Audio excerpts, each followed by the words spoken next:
years ago, 2 years ago, 3 years ago, I woke up in the morning unable to walk properly. I struggled to the top of the stairs and tried to go and get my coffee and couldn't. And Janet noticed that there was something wrong, and that was the start of it. What happened was that my total left side was paralysed. And that's from the top of my head, where I couldn't feel my scalp, to my ear, I couldn't feel my ears, and down to my chin, and then all the way down my left-hand side. So we rang for the ambulance, which came eventually, because it was snowing like mad at the time, and they had a bit of difficulty getting here, but they did. Then I was taken to Bridgend Hospital, where I stayed, I don't know, for a few months, and was treated by everybody and the physiotherapists, and I did eventually come out. Then I had another smaller stroke later on, and I was back in hospital again, but again I recovered reasonably well and came out. So that is my stroke story, as best as I can remember it. And of course, I do remember seeing you on the same ward as me. Yes, which was, I say, well, it wasn't nice, but at least I could see somebody I knew, yes. Yeah. So, Sulu says hello from Inglewood, California. Ah, hello, California. Can you see the comments, Neville? It's no, I can't. It says, okay. Aloha from Inglewood, California. And That's then it's got some funny emojis or something. Oh, she does that a lot. Oh, right, okay. And I've got one here from Yvonne Kent Pateras. Good afternoon. Oh, well, hello there, Yvonne. Hello. She's from Athens, Greece. Right. Neville, I'm a global internet sensation. Oh, good. Well, I'm glad you are, not me. You soon will be. Yeah, no, I won't. I shall hide away again. Can I ask a question? Did you know you were having a stroke? No idea at all. Didn't expect it. Caught me completely out of the blue, and no, I didn't. No, I wasn't really until in the hospital or in the ambulance. Sorry, that I knew something was seriously wrong. And can we talk about what you used to do for a living and your hobbies, please? Yes, I was a manager of Marks and Spencer stores. I was in charge of 2 in Somerset, Taunton and Yeovil, and I retired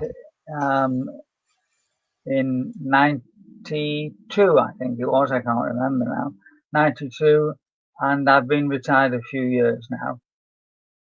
And my hobbies, I did a lot of walking, a lot of fell walking in the Lake District, long distance walks, cross country, and Offansdyke Park. So I was very active. And you've climbed a few mountains? Well, Helvellyn and Scafell Pike and Scafell, yes. Yes, we used to go up to the Lake District at least once a year, where I used to do a lot of climbing. Janet didn't do anything. My burning question is, do you still get discount at Marks and Spencer's? Yes, still do. It's for life, or at least it has been. It has been until recently, and I think it still is for life, yeah. I only ever go at Christmas time. I love their Christmas food. Yeah, well, we go quite a lot as we get the discount, yeah. Oh, that's good. Yeah. Is your lovely wife there? Shall we introduce her? Yes. Janet, you wanted to be introduced, darling. She's coming now. I just come in. Here she comes. Here she comes. Hello there. Hi, everyone. Hi, Jan. So you're Neville's wife? I am. Yeah. How long have you been married? Sorry, 26 years. You get less for manslaughter. Yeah. I'd say so. Yeah. Yes, 26 years now. She's finding me a bit difficult at times. Yeah, but not because of his stroke. Did you know, Jan, that he was having a stroke? Sorry? Did you know he was having a stroke? The first one, we woke up early hours of the morning, and yes, I could see. I didn't tell Neville. I phoned the ambulance, but I could see his mouth had turned down, and he couldn't move. So yes, I did know it was a stroke. But the second stroke was in the garden, and I just got him in the car and got him to the hospital. And it was very quick. And they couldn't get rid of you in the hospital, could they? No, I spent nearly all day. Yeah, every day. And you always gave me a little tuck in when you came. I did, yeah. And she didn't say she tucked you in. and sweeties when you were awake. No, that's true. Yes. Yeah. How have you found it, Jan? Because do you care for Neville a lot? Not so much now, but I did do, yes. When he's been very ill, yes, I have. I've done most of the nursing. But I don't have to do very much now. No. So we've got very strong character. Yvonne from Athens, Greece said her son is the CEO of a company called Matalan. Do you know it? Yes, we do. Yes. We buy a lot of the children's grandchildren's clothes there.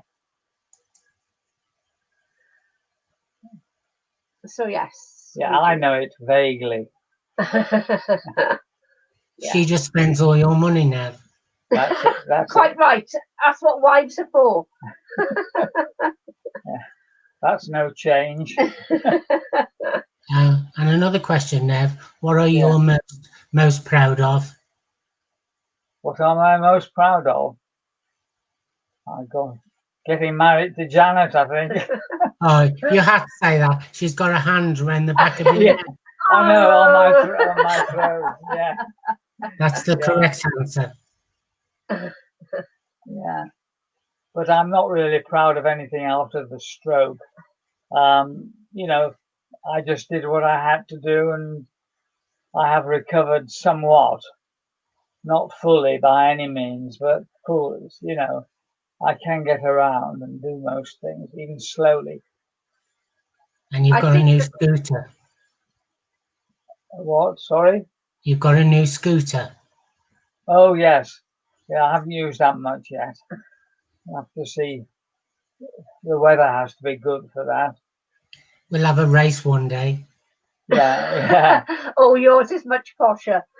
But ours does it folds up in the back of the car, so which is good. Is that Neville or the scooter? Yeah, I'm in the boot. The scooter has the front seat. Yeah. It's.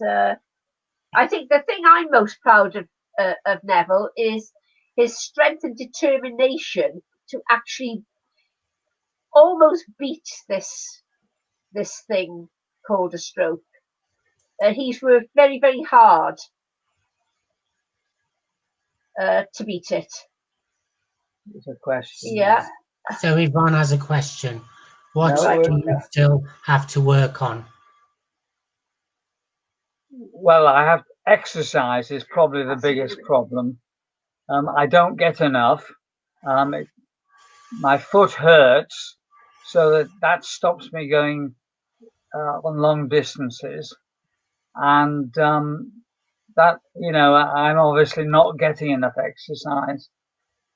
I don't know how to correct this. I can do exercises around the house. The physiotherapists have given me things to do, but I don't think that's enough to give me the exercise I should have. I think the only exercise you get is eating Jan's cakes. Yeah. Well, yes.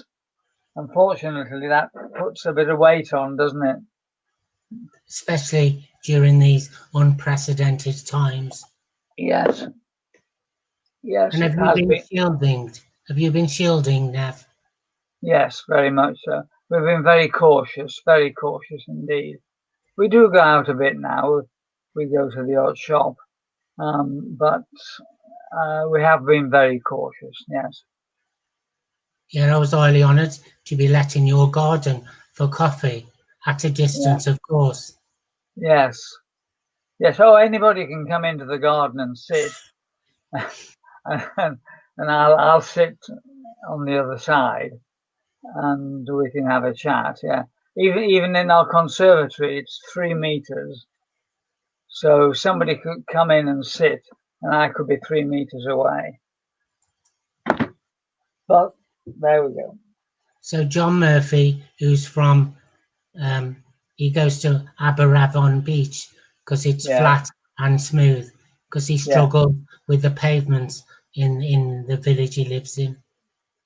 Right, yes. Well, I walk along the promenade at Port Call, which is flat and quite a long way. So that's quite good. Are we allowed there now? Well, I don't know. I go. I don't know. I'm totally confused by what's happening. But we go to Penarth, which is also has got a promenade. Yeah, I think it's we nice. can go. Yeah, we can go anywhere as long as it's in Wales. Okay, just can't go to England. Yeah, I can look at England though from our house, from our bedroom window. Look across the channel and I can see Somerset.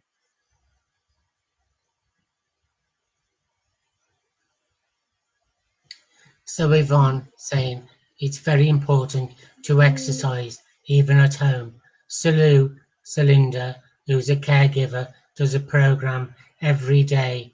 I'll send you the link. It's amazing. Yeah. I mean, she's a tough cookie, and I feel sorry for Tom, her husband. But Yeah. so don't show your wife because she'll be cracking the whip. Oh right.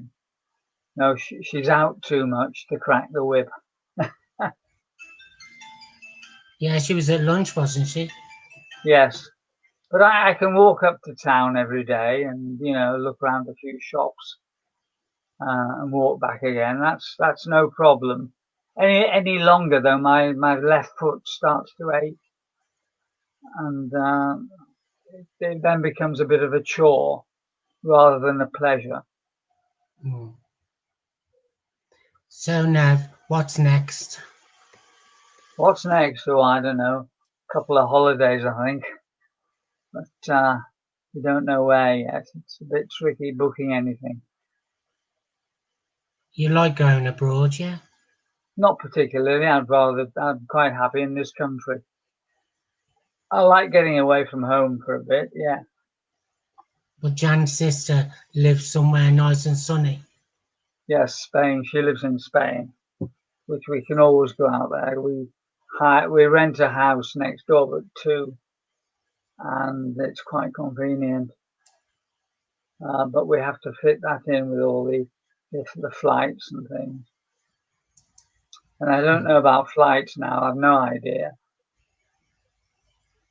It's what you have to do when you come back, I think.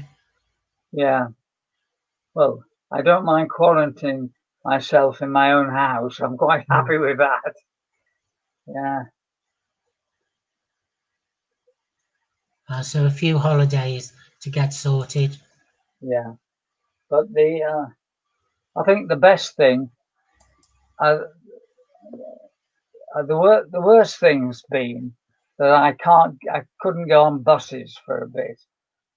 and I found it difficult getting to the library. Now it doesn't matter, of course, the library's closed anyway, and you have to order the books, which suits me down to the ground. So I order the books, they get them in, leave them at the door, and I collect them at a certain time. So that's very convenient. I was quite liberated when I went to Stonehenge. I got on the bus in my mobility scooter and it felt really good. Yes. Oh, good. Yeah.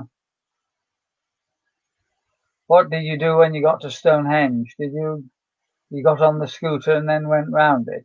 Yeah. Yeah. I've always wanted to go. Yeah. Mm-hmm. They're building a tunnel under it now, you know. Yeah. Yeah. So, Nev, one last question. How are Yeah. you going to solve this pandemic, please? How am I going to what? Solve this pandemic. Solve it. Move to the moon. Yeah, no. I don't know. I'm trying to ignore the pandemic as far as I can. I'm just fed up of it. We have somebody doing our shopping for us, which is very good of them and very useful. So we don't have any problems with the pandemic. We can get round everything. It's just a nuisance, that's all. I think people are kinder, have been kinder. Yes, yeah. Well, I've found that since I started using my walking stick, when I go anywhere, everybody is very considerate, put it that way. They get out of my way. I just run them over now. Yeah. Yeah. No, everybody's been very nice to me. They're usually looking down on their phones, you see. So yeah. I just run them over. Yeah. Well, I haven't hit anybody with my stick yet. Well, Neville, it's been an absolute pleasure. So thank you very much. I think you inspire a lot of people and you work very hard, especially with your charities as well. Yes, I can't do a lot of them now, you know, unfortunately. They require thought and intelligence and effort, and a lot of all that has sort of dissipated a bit with me. I've had to give up my allotment, which I can't work now. I can't do my walking. I had a model railway set, and because I've lost a lot of feeling in my left-hand fingers, I can't do that now. So everything has changed, I have to say, since the stroke. But you just carry on and get around things. And I'm much slower, which is rather unfortunate. As some of my friends say, it's what you can do, what you can't do. Yeah. Mm-hmm. Yes, you do what you can, and you do it to the best of your ability. If it's not good enough, you do it better next time.